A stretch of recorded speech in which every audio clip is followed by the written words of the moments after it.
how we treat the dead says a lot about what we think about the dignity of the human person. If we simply dispose of them and not care, we'll wind up doing the same thing to the living.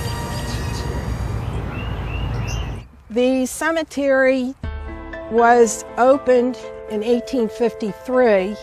I have several family members buried here. I'd say I have a total of 26 people buried in this cemetery.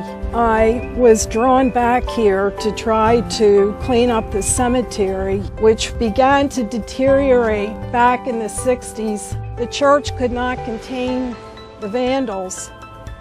The city recommended removal of grave identifications so that vandals wouldn't know where to go digging up a corpse.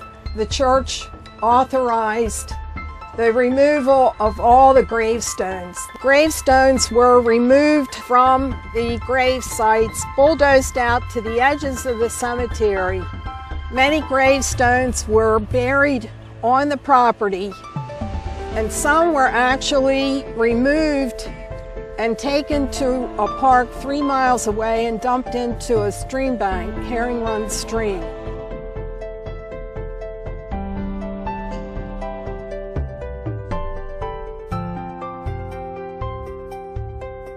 There was no grave identification left. Then it became a dumping ground. There were homeless people living here. It was an environmental nightmare. The property, for all purposes, was abandoned. My story goes back to 1974. I was 9 years old. My sister May, who was 11, and our best friend Lester decided to sneak over to Clifton Park to go sleigh riding. And as we were wandering the park, we spotted the graveyard. You could see that mausoleum doors had been open, graffiti, and just a mess. And at one point, as we were walking along a little path, we found a coffin lid. Well, next thing you know, our friend Les trips over a body. Father Lawrence, who is still at St. Vincent's, was called in.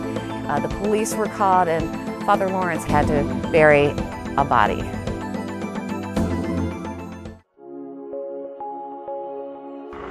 In 2010, a group of descendants came together on the internet where a burial list was posted. Records were gathered. I think it's important to document cemeteries. For one thing, it represents the world that's lost. This is a heritage site. When you look at these graves, they're 1850, pre-Civil War. This one goes back to 1838. Well, to date, based on the death certificates and based on the existing church records and burial records, we've been able to document 3,616 burials here. Here's the gravestone that proves he was from Grange. These people are our mothers, our aunts, our relatives, our ancestors, and I just think that's an important part of the community. It's an important part of our family. It documents who we are. Great-great-grandfather are these folks here, the great-great-grandparent. He's referenced here. See how it says Michael, husband of Anne, and son of... The nice thing about it is that it also documented a lot of children who were buried here that they didn't know about, children who died at a very young age. So it really upped the number of burials that we were able to document here at the cemetery. It's really interesting, just the diversity of the different headstones. You know, a lot of Irish and then a lot of Italian, and you know, the different artwork as well as the different languages. Just even, you know, these both look like they're Irish names, but just the different artwork, the different types of crosses, the one with the crown, you know, and the one here that's much simpler. Looks like it's, you know, the cross is maybe on top of an open Bible.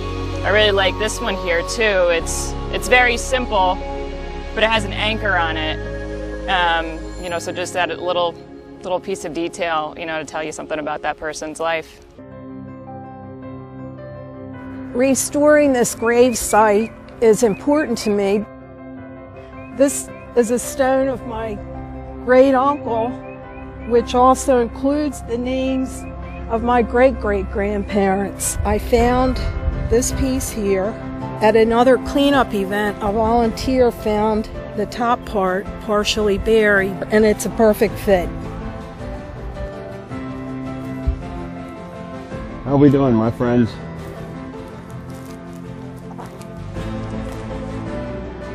So much of the family history was lost that thank God for the archives down in Annapolis to help us piece things together.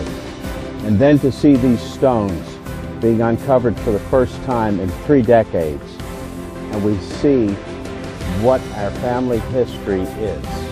Truly, something you can touch. And this is just one side of the Kelleher clan, my family. In another section of this cemetery, my mom's people.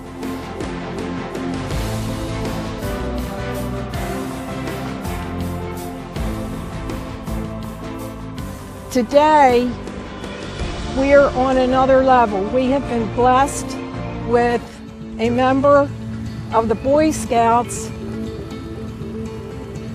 My name is Patrick Nolan. I am a Boy Scout, and I just thought it was really terrible that, this cemetery was so overgrown and all these trees were, over the grave sites. I felt like I had to help out my fellow countrymen and make it a respectful burial site. I have been involved since the beginning of winter. That's when I went to the first Friends of St. Vincent's meeting. We've been here from the time he got out of school until the sun went down after. Working hard, lumberjack work. 15 years old, this kid handles a chainsaw like a pro. I feel it's important to the families mostly, so that they can have somewhere to go and to really feel connected to their dead relatives. I don't have any family that's buried in the cemetery. I just feel like my countrymen deserve a good burial site.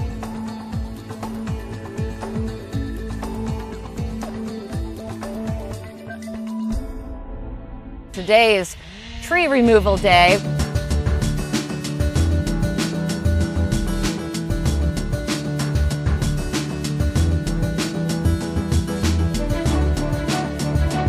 Watching the different groups come in here to help us is absolutely amazing.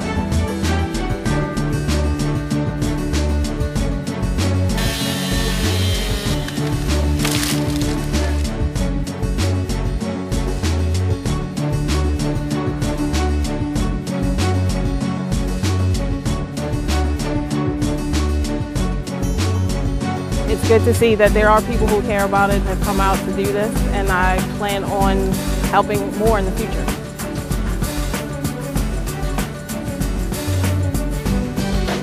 When I came out here in 2002 or 3, the weeds were as high as my chest.